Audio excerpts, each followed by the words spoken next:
نحمده ونصلي على رسوله الكريم اما بعد فاعوذ بالله من الشيطان الرجيم بسم الله الرحمن الرحیم۔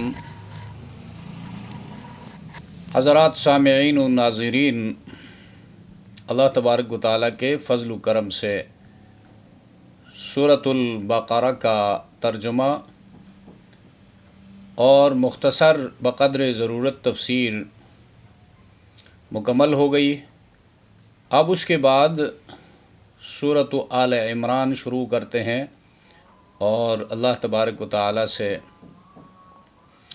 دعا کرتے ہیں کہ خیر خیریت کے ساتھ اور صحیح بیان کے ساتھ اور سننے کے بعد سمجھنے اور اس کے بعد اپنی بساط کے مطابق ان پر عمل کرنے کے ساتھ اس سورت کا بھی اللہ تبارک و تعالیٰ اختتام فرمائے۔ سورت کا نام جو قرآن کریم نے ذکر کیا ہے سورۃ آل عمران، اور یہ سورت 200 آیات اور 20 رکوع پر مشتمل ہے،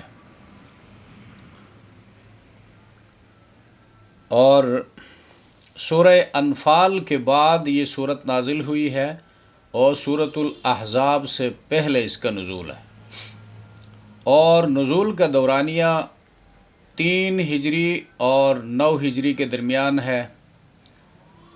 کچھ آیتیں 3 ہجری میں نازل ہوئی ہیں اور کچھ 9 ہجری میں نازل ہوئی ہیں۔ وہ اس لیے کہ یہاں پر سورہ آل عمران جو ہے اس میں غزوہ احد کا بیان بھی آ رہا ہے، اور غزوہ احد 3 ہجری 625 عیسوی کو لڑی گئی ہے، اور مباہلہ نجران والوں کے ساتھ وہ 9 ہجری کو ہوا ہے۔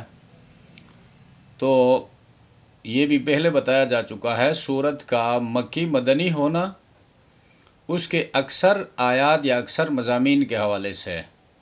یہ ضروری نہیں کہ پوری سورت جو ہے مدینہ میں نازل ہوئی ہے یا ہجرت کے بعد نازل ہوئی ہے تو وہ مدنی ہے، اور ہجرت سے پہلے نازل ہوئی ہے تو وہ مکی ہے۔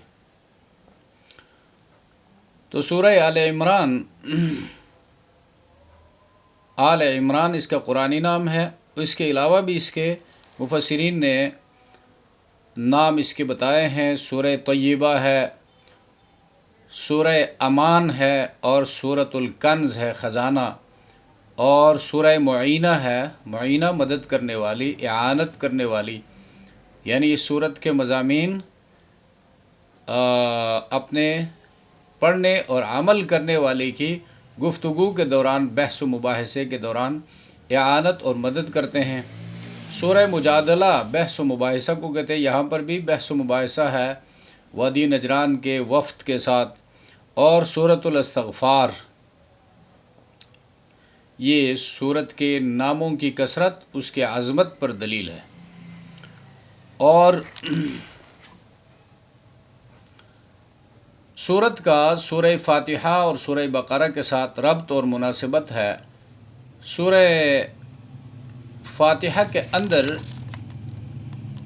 ہدایت کی درخواست کی گئی، ہدایت قلبی کی، اور سورہ بقرہ میں اس کا جواب آیا، اہدنا الصراط المستقیم۔ فاتحہ میں انسان نے ہدایت مانگی تو اللہ نے فرمایا ذالک الکتاب لا ریب فیہ، یہ کتاب ہے اس میں شک و شبہ نہیں، ھدی للمتقین، اندیشہ رکھنے والوں کے لیے اس قرآن میں ہدایت ہے۔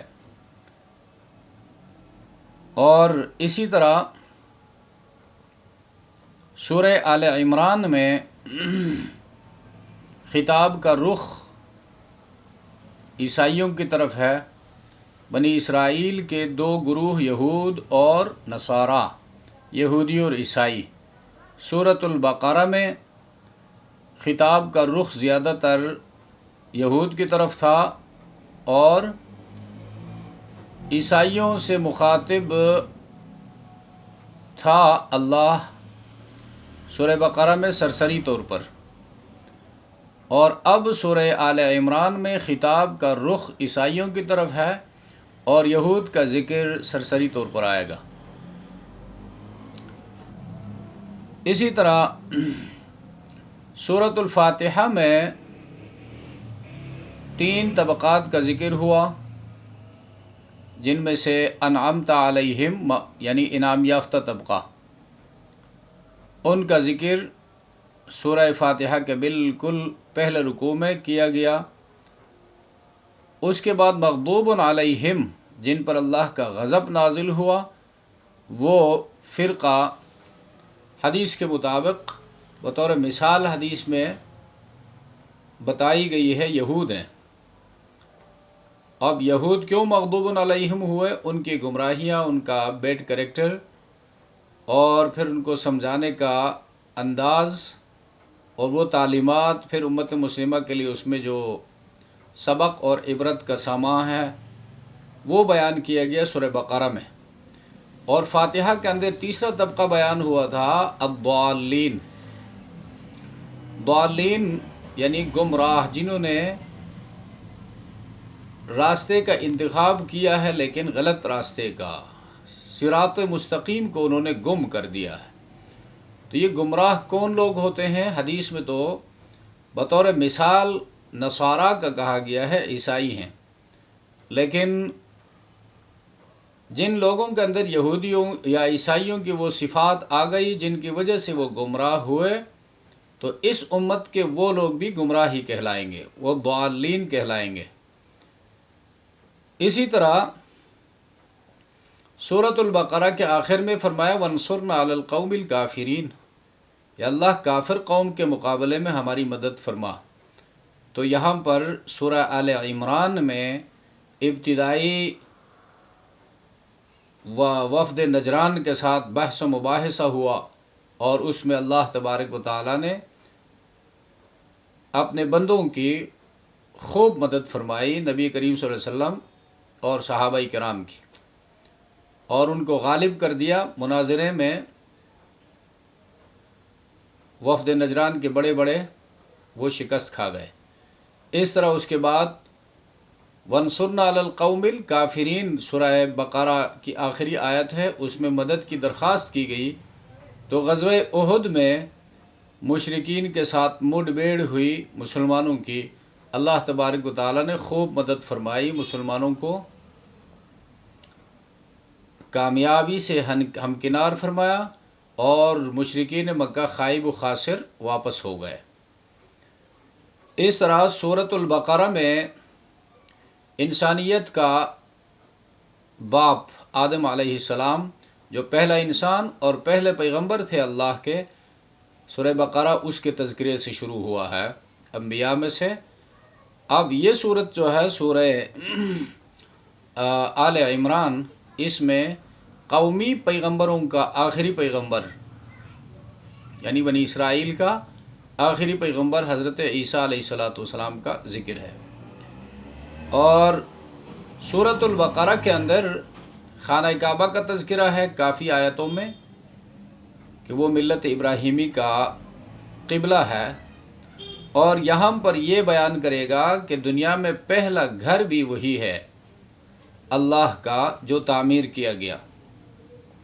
سورہ بقرہ کے پہلے رکوع میں فرمایا اولئک علی ھدی من ربہم واولئک ھم المفلحون، یعنی کامیابی کے اصول بیان کرنے کے بعد فرمایا یہی لوگ جو ان اصولوں پر چلتے ہیں، یہی لوگ دنیا میں ہدایت پر ہیں اور یہی لوگ کامیاب ہیں۔ اور یہاں پر اس صورت کے آخر میں بھی یہی کہے گا اصبروا وصابروا ورابطوا لعلکم تفلحون، ان اصولوں پر کاربند رہو تاکہ تم کامیاب ہو جاؤ۔ اب یہ سورہ آل عمران کا جو پس منظر ہے،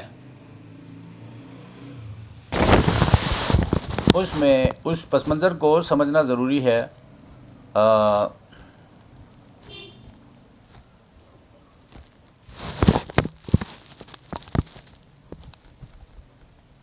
یہ 9 ہجری کی بات ہے، 9 ہجری کو یعنی ہجرت کے 9ویں سال نجران جو جزیرۃ العرب کے جنوب میں، یعنی جنوب مشرق میں علاقہ ہے، یمن، جو آج کل موجودہ یمن جو ہے، اس یمن کے شمال میں جو علاقہ ہے نجران، اس وقت نجران میں یہودی آبادی تھی،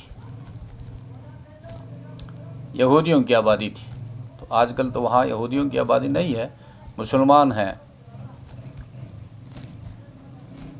اس کے کچھ لوگ جن کی تعداد 60 تک بتائی جاتی ہے، ان میں 3 خاص قسم کے لوگ تھے، اور عبد المسیح ایک کا نام تھا جو ان کا سردار تھا، اور ایہم جو وزیر تھا، اور ابو حارثہ بن علقمہ یہ لاٹ پادری تھا۔ یہ اس وفد کے ترجمان بھی تھے، عالم بھی تھے اور سردار بھی تھے۔ یہ آئے مسجد نبوی میں نبی کریم صلی اللہ علیہ وسلم سے بحث و مباحثے کے لیے، اور بحث و مباحثے کا مقصد یہ تھا کہ عیسیٰ علیہ السلام اللہ کا بیٹا ہے، اور یا الہ ہے، خود اللہ کا بیٹا اللہ ہی ہو سکتا ہے۔ تو اس پر انہوں نے اپنی طرف سے دلائل دینے شروع کر دیے، اور متشابہات سے استدلال کرنے کی کوشش کی کہ قرآن میں حضرت عیسیٰ علیہ السلام کو کلمۃ اللہ کہا گیا ہے، روح اللہ کہا گیا ہے، اور یہی بات ابن اللہ، اللہ کا بیٹا، انجیل میں کہا گیا ہے۔ اور پھر ان کے کاموں کو جب دیکھا جائے تو گارے سے پرندے کی شکل بنا کر اس میں پھونک مارتا ہے تو وہ پرندہ بن کر اڑ جاتا ہے۔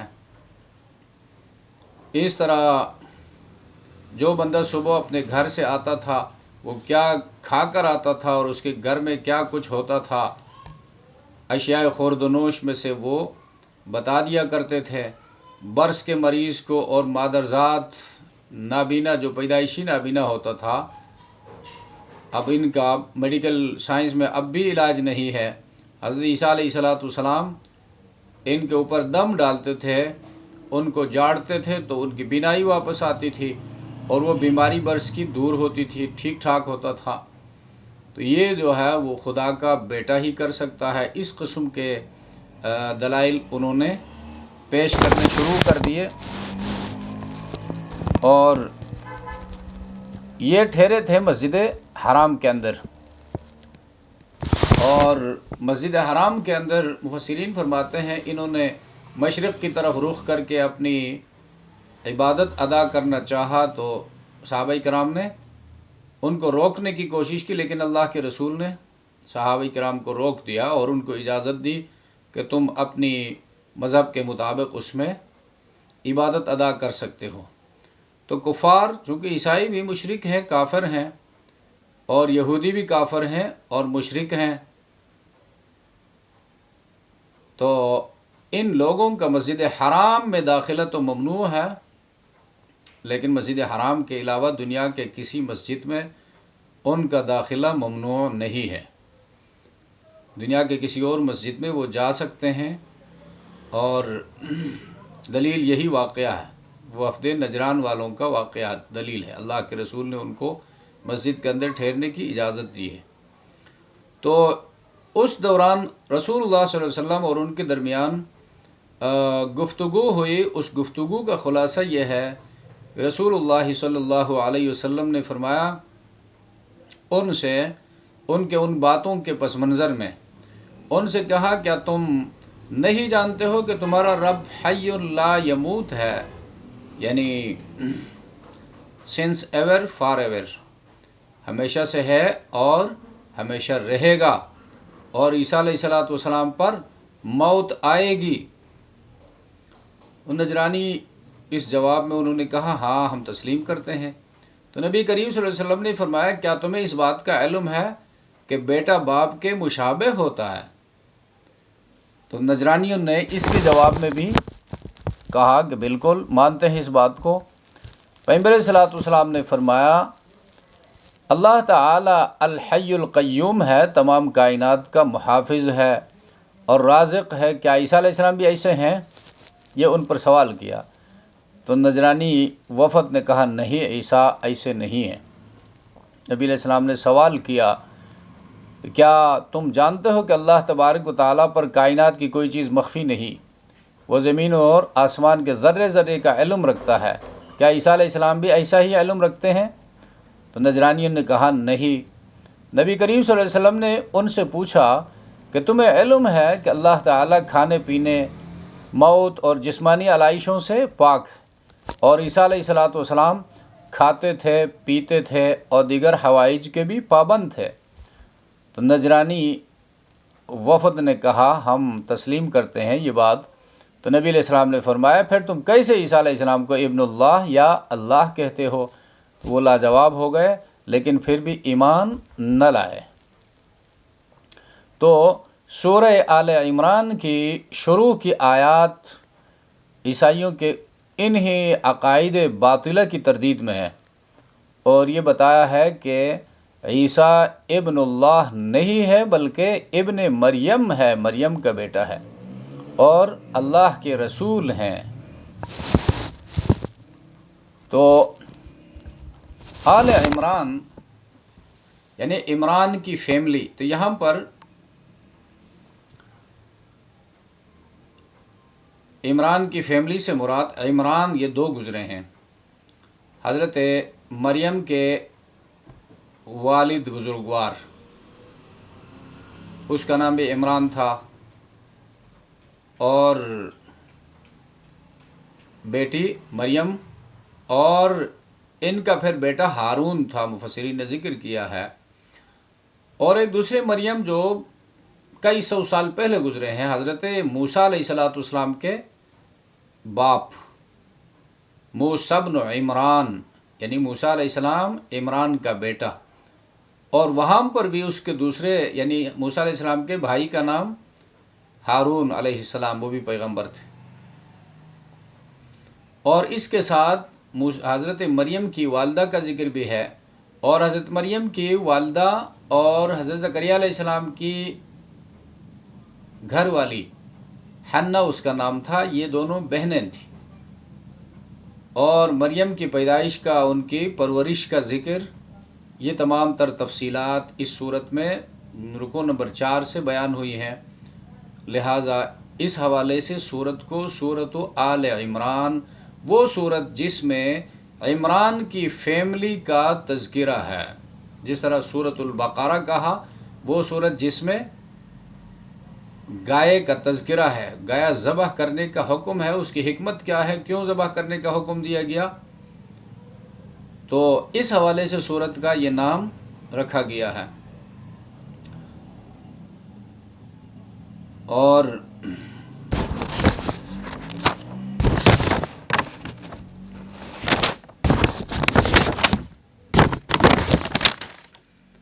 سورت کی تفصیلات میں، فضیلت میں، نبی کریم صلی اللہ علیہ وسلم فرماتے ہیں کہ یہ سورت، سورہ بقرہ اور سورہ آل عمران، ان کو زہراوین کہا گیا ہے۔ یہ دو چمکدار صورتیں ہیں جو اپنی پڑھنے والوں پر قیامت کے دن سایہ فگن ہوں گی۔ حدیث کے الفاظ میں یہ ہے یأتیان کأنہما غیایتان وبینہما شرق، دو صورتیں آئیں گی گویا وہ دونوں دو سائبان ہیں، اور ان دونوں کے درمیان روشنی ہوگی جو ان دونوں کو ایک دوسرے سے جدا کرے گی۔ او کأنہما غمامتان سوداوان، یا دونوں دو سیاہ بادل ہوں گے، اور پھر فرمایا کأنہما ظلۃ من طیر صواف، دونوں قطار میں اڑنے والے پرندوں کے جھنڈ کی طرح ہوں گے۔ تجادلان عن صاحبہما، وہ جھگڑیں گے اپنے پڑھنے والوں کی طرف سے۔ تو پڑھنے والوں کی طرف سے جھگڑنے کا مطلب یہ ہے کہ انسان کے نیک اعمال اور اس کے برے اعمال برابر ہوں گے۔ اب نیک اعمال کا تقاضا ہوگا بندہ نجات پائے، جنت جائے، اور برے اعمال چاہتے ہوں گے کہ یہ بندہ ہلاک ہو جائے، جہنم چلا جائے۔ اب ان صورتوں کو جو بندہ تلاوت کرتا ہے، مانتا ہے، پڑھتا ہے، عمل کرتا ہے، ان کی یہ فضیلت بیان کی گئی ہے کہ ان کا وہ ثواب جو ہے ان کو لایا جائے گا، اور ان کی وجہ سے بندے کے نیک اعمال کو ترجیح حاصل ہوگی، اور یوں جو ہے بندہ نجات پائے گا۔ اور دوسری اسی حدیث میں جامع ترمذی کے اندر اس کی تفصیل موجود ہے، وَأَهْلُهُ الَّذِينَ يَعْمَلُونَ لَهُ فِي الدُّنْيَا، یعنی وہ لوگ جن کے اوپر جو ان صورتوں کو پڑھنے کے بعد ان پر عمل کرتے تھے، تو اعمال چونکہ متشکل ہوں گے، پڑھنے والے الگ ہیں اور ان کی تلاوت، ان کا عمل وہ الگ ہے، وہ اعمال آئیں گے جو اپنے پڑھنے والوں کے لیے نجات کا سبب ہوں گے۔ تو یہ قیامت کے دن آنے کا مطلب ہے، باقی حقیقت کا علم اللہ کے پاس ہے، اور آخرت کے امور کو 100% جو ہے دنیا میں نہیں جانا جا سکتا۔ اللہ تبارک و تعالی ہم سب کو عمل کی توفیق عطا فرمائے۔ سبحان ربک رب العزت عما یصفون وسلام علی المرسلین والحمد للہ رب العالمین۔ آمین۔